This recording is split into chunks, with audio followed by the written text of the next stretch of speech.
Taking place in a prestigious academy called the Ortigia Academy of Magic, a lonely loser named Alto must attempt to summon and form a contract with a familiar, or else he would be held back in an entire year. He did actually fail the summoning spell before after trying it out, but finds an old book in a library and performs the spell once again, summoning a naked demon girl named Vermeil, who is presumably humanity's worst nightmare.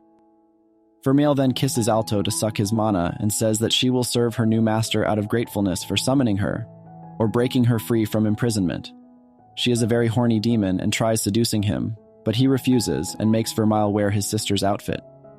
When Alto finally presents Vermeil to the class as his familiar, Vermeil hides her horns and tail to pass for human to keep others' fear from knowing that she is in fact a demon. Alto's childhood friend Lilia becomes very jealous at the sight of a gorgeous-looking girl who's next to Alto 24/7 and challenges them to a small duel. If Lilia ends up winning, Vermeil will stay away from Alto and leave him be, and if Vermeil wins, she will obey one command from Alto as a reward. Lilia, of course, has her own powerful familiar, Sylphid, who unleashes a mighty wind strike, but Vermeil without any effort blocks it, then uses seduction magic to make Lilia become so aroused that she had no choice but to forfeit the fight and end up losing. Alto then, as promised, ordered Lilia to be friends with Vermeil. Later, Vermeil informs Alto that Lilia is in love with him. After all, they are childhood friends, but he doesn't believe her. Vermeil proceeds to want to have a sexy time with Alto, but he refuses and lets her know that kissing is enough. Vermeil truly surprises the entire class by knocking out a frenzied dragon to the horizon with a flick of a finger. Alto then decides to scold her for gaining too much attention to herself. Turns out the owner of the dragon was a bully named Rex, who challenges Vermeil, but she charges up Alto's mana, allowing Alto to defeat Rex and his brother with his magic. Alto mentioned his dream is to one day be a magnificent magician, and Vermeil wants nothing but to support his dream. In the next day, the headmaster gave Alto, Vermeil, and Lilia a challenge, where whoever brings a rare flower back shall be handsomely rewarded. They race to the flower and end up spotting the treasure guarded by a three-headed dog called a Cerberus. Lilia drinks an invisibility potion to try sneaking past to grab the flower, but it also affected her clothes, making them disappear. Alto and Vermeil put the Cerberus to sleep by knocking it out, and Lilia gets the flower, but the potion she took wore off. In her embarrassment, the flower was dropped and gets blown to another classmate's hands and ended up with victory as she gains the position as her reward. A wild Vermeil enjoying eating modern food her first time in her natural habitat. Then the dragon riders pass by. Chris seems to be quite popular among the rest of the students. Vermeil makes a scene by tailing Alto into the boys' locker room because she's thirsty and rewires his juice. Chris decides to beat up Rex and kicks him from the dragon riders for losing to Alto, a mere weakling along with Vermeil. When Alto learns what happened and how Rex was treated, he challenges the mighty Chris, the strongest dragon rider in the academy, to a duel. She eagerly accepts and calls on her dragon to do the dirty work herself that Rex couldn't do. Vermeil and Alto do everything they can, but Chris proves to be a challenge as she's not easily taken down since her fire spells prove to be a big problem. Chris flies into the sky on her dragon and boasts about how dragons are the most fearsome and formidable creatures. Determined to prove her wrong, Vermeil assists Alto by supercharging his mana to create a large ice-like crystal that was about to strike Chris. The construct was after all a distraction to reach Chris and hold a crystal shiv to her throat, which ultimately ended the battle in their victory. Alto becomes popular with the ladies, and guess what? Lilia, of course, got jealous seeing her lover get attention of other females. But Professor Obsidian lectures Alto to not to take duels with ease next time as they can get serious. Chris apologizes to Rex for kicking him out and reinstates him back to the Dragon Riders for losing. Vermeil attempts to seduce Alto, wanting to suck his juice, but a kiss was enough. Alto then asks Obsidian about human and demon romance, in which he replied that demons use humans only for the sole purpose of mana. Obsidian seduces a student named Emma, but injects her with some sort of a substance that left her frozen in ice. Alto decides to take measures Vermeil's body as the class assignment was to write report on their familiar. Lilia gets super jealous as she wishes Alto was measuring her body instead, and she spies on them with the invisibility potion. Meanwhile, while class is taking place, Rex and his dinosaur beat up Chris and her dragon like a pulp, which meant something was not quite right. Vermeil always happens to embarrass Alto by showing affection in public or in class. Rex's brother begs Alto and Vermeil for help as his brother has gone wild. Rex continues to beat the living crap out of Chris, as his body starts to evolve into something else like a monster. Alto and Vermeil arrive in the nick of time. Rex says he wants his sweet revenge on Vermeil and Alto, But then the student council president Elena makes her entrance and proceeds to destroy Rex and his dinosaur, knocking them out cold with her sword. Chris has feelings for Rex and watches over him in the infirmary. The exams are now coming up very soon. Lilia is eager to study with Alto alone without Vermeil getting all over Alto and smooch him to death. Vermeil meets the professor named Obsidian and knows he is the one causing the school attacks. But before Vermeil could do anything, he injects her with a substance causing her to show her true colors as a rampaging demon in school. Everyone could sense trouble going on, as Alto rushes to see Vermeil and save her before it's too late. Elena battles the monster on her very own, which somehow regenerates from each attack as if everything done was useless against this creature. Obsidian casts a magic chain around Vermeil's to control her like a pet. Alto and Lilia arrive to the scene. Obsidian then confirms himself that he was attacking students to try turning them into a demon and bring back humanity's worst nightmare. But now he has a real demon, which means he was successful in his experiment. Vermeil breaks the chain and attacks Obsidian, but Alto saves him and ends up getting impaled on her sharp claws. She attacks Obsidian again, but Alto gets in the way, knocking some sense into Vermeil as she returned, stop normal and heals Alto before he would die. Obsidian freaks out and then injects himself with his very own formula he created and transforms into a raging demon, and was ready to kill everyone in his way. Vermeil punches a hole through him. Unfortunately, Obsidian was weak. Vermeil and Chris work together to defeat Obsidian and out him in his place. Obsidian is arrested, and all the victims wake up from their comas. Vermeil explains to Alto that healing him resulted in putting her life force in his body, meaning that one of them die, the other two will perish.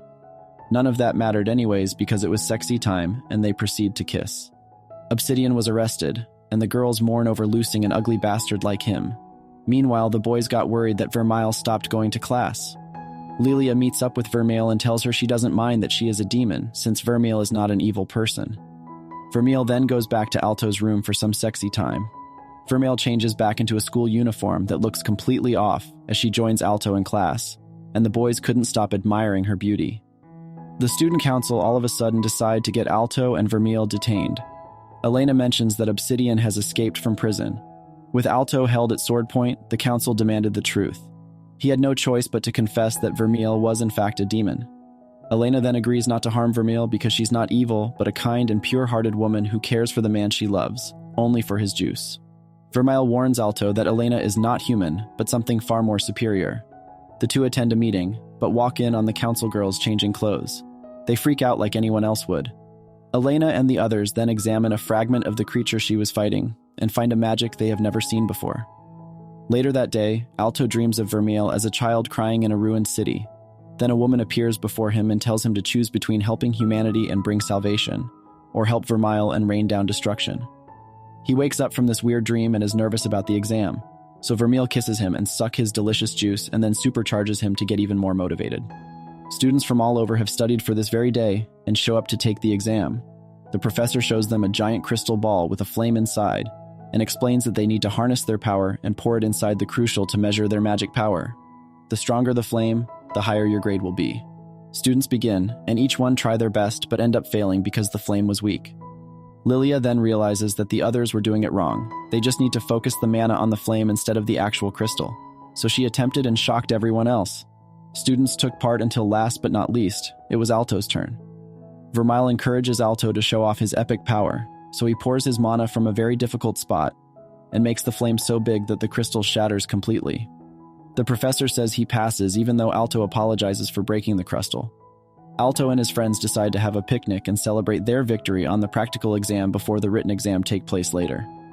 Vermeil got super horny and pulls Alto into a hallway to suck some of his tasty juicy bits, almost making him late to class. Alto finally reaches the classroom in time to take the exam, but Vermeil has to wait outside and can't be with her lover, which means no juice for her. Thus, the exam begins, and Alto does his very best. Poor Vermeil sits outside waiting for Alto, and got bored, but then remembers how Alto made a promise to protect her from danger as they will always be together forever. Alto was shocked when the person next to him falls asleep as soon as the test starts. After a while, the person wakes up and writes crazy fast to finish the test in a matter of seconds, then makes fun of Alto for being a slowpoke. A guard reports finding the body of the murdered student in the girls' bathroom. Then Alto realizes that the one who was next to him was not a student, but someone else in disguise. The person was named Iolite, and says he only took the test for fun, then summons a giant golem to smash the professor's legs. Students begin to evacuate except for Alto and Vermeil, then shows up to help protect Alto from harm. The golem withstands attacks and gets a grab on Vermeil. Alto had had enough of this as he was enraged and explodes with power and breaks the golem. But Iolite easily summons more golems and ends up impaling Alto's shoulder. It was revealed that he wishes to destroy the world with the assistance of demons. Vermeil transforms into her monstrous form, but Iolite knocks her out. With Alto stuck and nowhere to go, he was about to face death, but the book he used to summon Vermeil protects him. Then the mysterious woman from his dream appears. She freezes time and sends Alto into another dimension, which was Vermeil's memories. Alto finds himself 550 years in the past and witnesses Vermeil in her childhood happily playing. It was explained that Vermeil grew up in an orphanage along with other children. They knew she was a demon, but really didn't mind because she was treated as a human. Townspeople learned Vermeil was a demon hiding behind closed doors and blamed her for a plague, as they formed an angry mob to take down the evil demon to clear this land from danger. Vermeil was told to escape, but heard the people threatening to kill her family and those who protect the demon. Vermeil ran back, but unfortunately her family faced the death sentence of being hanged. Vermeil lost her temper and went into her monstrous form and then killed everyone and burned the town to the ground. Alto approaches Vermeil crying to comfort her as she transforms into the adult version of Vermeil and proceeds to kiss her. No matter what she is, he will always be by her side, and then they begin to awaken back into reality to face their biggest challenge yet. The evil being known as Iolite summons a giant golem and says Vermeil's has a purpose, and that she must destroy this world and rid of the humans. Someone else appeared named Heliodor, and says she cannot maintain the space warp much longer. So Iolite had no choice but to exit through the portal, until they meet again in the future. Alto later trained in the art of fencing to get stronger for when the time comes where he needs to defend Vermeil from danger. In a student council meeting, President Elena says they must work together to put a stop to these dangerous attacks. Test results were being given out to see which student had passed, but when Alto doesn't show up, Lilia immediately gets jealous and suspects Alto is doing naughty things with Vermeil. Well, what did you expect? Of course, those two are kissing each other, having sexy time in public, which ultimately puts the story to an end, at least for now. If you like this recap, please leave a like and timestamp in the comment section of your favorite part. Thanks for your support and have a great day.